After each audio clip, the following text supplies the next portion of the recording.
your cousin ended up accidentally killing Kadafi? Yes, yes. What was the situation around that? Well, my cousin, I introduced Kadafi to my cousin. I introduced them together, and they became friends. They started building their own relationship even without me, you know. At that particular time, it was known in New Jersey where a lot of youngsters was getting high off of pills. I'm not sure what type of pills they was taking, but everyone was dumping pills, you understand? My little cousin Roddy, he also never would leave, he always had a gun on him, you know what I mean? And imagine an individual who's not in his right mind. He probably was 13, 14, 15 years old, always high, playing with a gun. You know, he said that he was playing with the gun, pointed it in the face of Kadafi, and the gun accidentally went off. You understand? So it definitely was a sad situation because Kadafi, he was like a best friend of mine. You know, Kadafi was the one who introduced me to Tupac. He was my childhood friend. So when that happened, man, it was wow. That's the one thing that, it was a test that I wasn't prepared for, you know? Okay. Were you Muslim at the time? I wasn't Muslim at the time. You know, I wasn't Muslim at the time. Your cousin, yes, he actually called you and tells you what happened? No, we get a phone call from, I was actually in Tupac's mother house at this particular time. I wasn't even in New Jersey. I just left New Jersey, and I get a phone call. I forget who called. Castro came in the room and said Kadafi got shot. And I'm like, what? But I'm not thinking it's, you know, detrimental or anything that's, you know, that bad. I'm just thinking he got shot. We always say a homie's getting shot. And then he came back in the room, was like, he's in pretty much like a coma. He got shot. And I'm like, who done it? And he said, another call came in, and Castro came in the room, was like, man, he said your cousin Roddy did it. Man, it felt like a brick hit my chest. I just started crying, like, damn, man, I can't believe it's my cousin and it's Kadafi. I wasn't prepared to be in a situation like that, you know?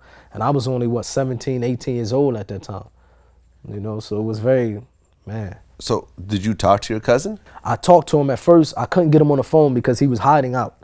Right. He was hiding out, you know? So for me, it was an odd situation because I'm in the house of Tupac's mother, who was like the aunt to Kadafi. This is Kadafi family. So I'm in a house, I'm paranoid because I'm like, my cousin killed their family member, how they gonna treat me?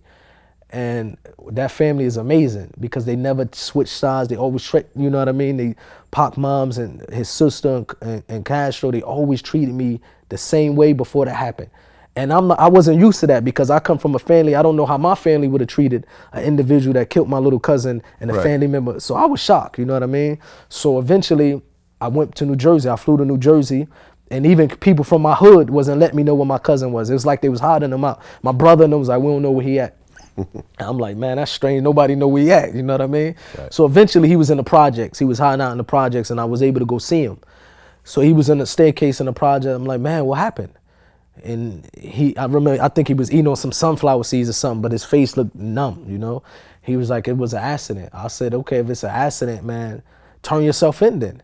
You know what I mean? And for me saying that in front of my whole block, everybody got guns, everybody got weapons. They all drug dealers and murderers and street cats, and they looking at me like, turn yourself in. We don't do that over here. But I'm like, look, man, Kadafi, this, you know, I don't want to harm my little cousin. And I knew if he would have stayed on the streets, ain't no telling what would have happened. And I just want to see some type of retribution. Like, you saying it's an accident, then turn yourself in. You know what I mean? Eventually, he turned himself in. And he did about 7, 8 years in prison. But I didn't know, the other day I was with Tupac's sister, maybe at Mo Premium House 4 or 5 days ago. And she actually told me that it was a meeting that my grandfather even went to met with Kadafi mother, Tupac's sister, and all of them in a hotel. And my grandfather's like, what do you want us to do with him? You know? And they was like, we want him to turn himself in. My grandfather was like, can you give him at least one day to be with his child? I think my cousin had a daughter. And he's like, I promise I would take him to the prison, you know? So he went and turned himself in prison. Yeah. And ultimately, there was a trial, or was it just a plea bargain?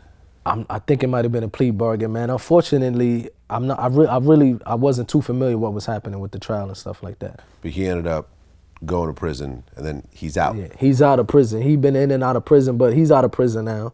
And he's he's positive. You know, he's staying out of trouble, just raising his family, his kids. Sad story, man. Yeah, it is, man. Sad story I mean. Yeah. And it sounds like everything you're saying, it didn't sound like it was a fight or an argument. It sounded like it was just an accident. It sounded like it. You know, my cousin told me it was an accident. I never really, you know, because it was hard for me. I never sat down with him really, besides that day, and talked to him about it. You know what I mean? And since he been home, and the times I've been around him, I never brung it up again. You understand? I couldn't. I just really want to. I want to accept it as an accident. You know, because I don't want to. I don't want to think. You know, something intentionally happened to Kadafi. You know. Yeah. After Tupac died, you started drinking. Yeah, for sure. Before he died, I was always drinking, but I Right. think after he died, it got a little, it was off the chain. You know what I Right. mean? It pretty much was, I was like an alcoholic, Yeah. unfortunately. And then at one point, you just left hip hop altogether. Yeah, for sure. It took years, you know, from all the stuff building up, you know what I mean? If you look at it, you know, I don't remember me looking back at the industry and saying that I had really good time in that business. You understand? Many people that I love, you know, that died, they got murdered, I really didn't see no happiness in that industry, you know, and I tried to escape it with drinking and, you know, and getting high to escape the reality of that business. You know? At what point did you just say, I'm never going to rap again, I'm never going to do anything music It was related? after I became Muslim, you know, after I accepted the religion of Islam, and I was through with it actually before that. I just didn't know how to get out of it. You know what I mean? I was through with it pretty much before that. But after I accepted the religion of Islam, it was in contradiction. Like that life is in opposition to the way the Muslim's supposed to live his life. You know? Do you miss it at all? Did you miss I don't miss it. You know what I mean? I the don't. stages, And I don't miss it. I miss, you know what I mean? The one thing that I enjoyed in that life was the camaraderie that we had. You know what I mean? With like the Outlawz and Pac, it was like family. You know what I mean? We was more than just a group. We was like family. So we had them good days. You know.